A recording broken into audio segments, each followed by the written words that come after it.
If you want to attempt brewing a Belgian triple, but are a little intimidated by creating something with a high ABV, rest easy. Brewing a triple isn't difficult, but if this is your first attempt at any kind of strong ale or your first attempt at a triple, stick with us and we'll give you some tips and a little history on the style today while we brew our very own Belgian triple we call Molly's Demise.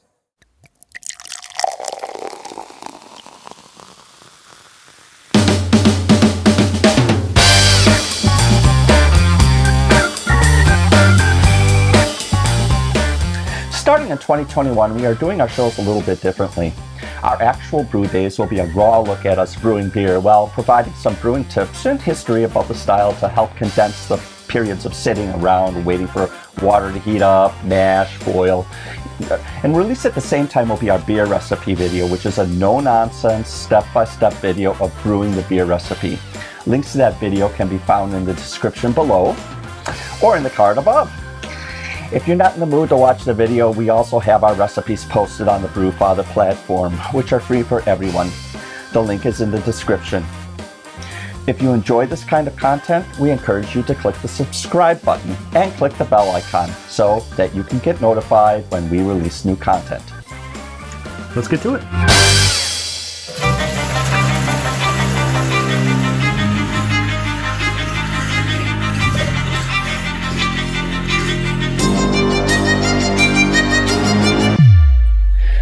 The Belgian Triple is the youngest of the ale trilogy, referring to the double, triple, and quadruple that define the very heart of Belgium's high art of brewing. This peak of the brewer's craft was the genius of highly esteemed secular brewer Hendrik Verlinden of the Drie Linden Brewery. In the early 1930s, Verlinden began working on a recipe for a strong golden ale that would hold its own against the growing popularity of the pale beers in Europe. In 1932, he released it under the name Whitcap Pater. It has since been changed to Whitcap Triple. At roughly the same time, Verlinden was doing some consulting for the brewing monks at the Westmalle Abbey, and a couple of decades later, Westmalle came out with its own triple. Their recipe has remained unchanged since 1956 and is considered the standard of the style today. The grain bill can be very simple for a triple. The bulk of any recipe should be made from a high-quality Pilsner malt. We use Breeze. If you want to be more authentic, use a malt of Belgian origin, although Weyermann makes a German Pilsner malt that will also work well. Many great triple recipes only use Pilsner malts, and it's a great way to go if this is your first try. But many other recipes use a 2 to 3% addition of character malts such as light crystal, aromatic like Munich, even flaked or other malted grains like wheat or oats. Adjunct sugar is always used. One of the main things that make a triple so special is the high ABV hidden within the mellow, crisp, captivating folds of the beer that drinks much lighter than you'd expect. Much of the crisp lightness comes from the adjunct sugar. These sugars should make up between 5 to 20% of the fermentables. We use candy sugar, but you could also use jaggery, panela, or other semi-refined sugars. Honey too, at least the lighter ones, might also make an interesting addition. For those wanting to brew extract, a Belgian Triple extract kit is a good start. We'll have a link to a couple of kits that we recommend in the description.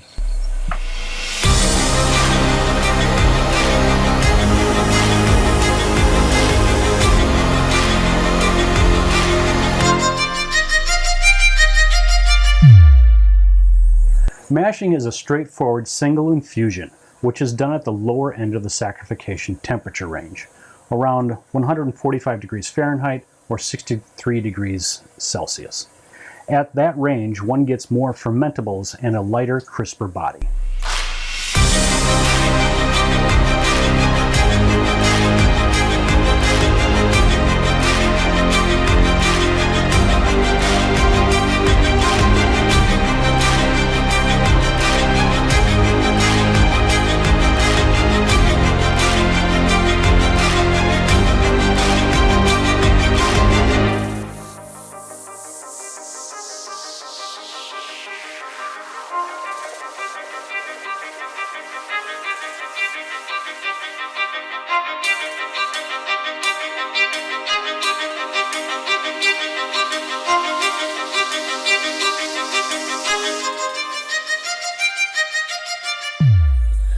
You want the bitterness somewhere between 30 and 40 IBUs.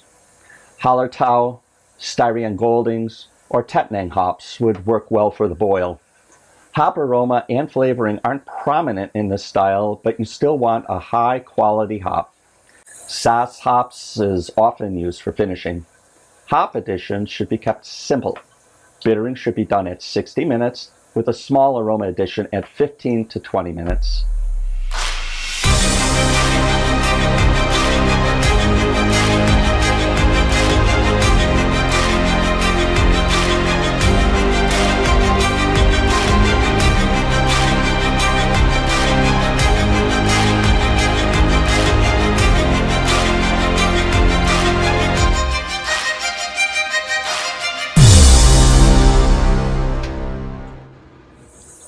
A good Belgian yeast is absolutely essential when brewing a triple. The yeast should be an unmistakable presence in the finished product, with flavor qualities of spice such as pepper, nutmeg, clove, and hints of banana, lemon, or orange.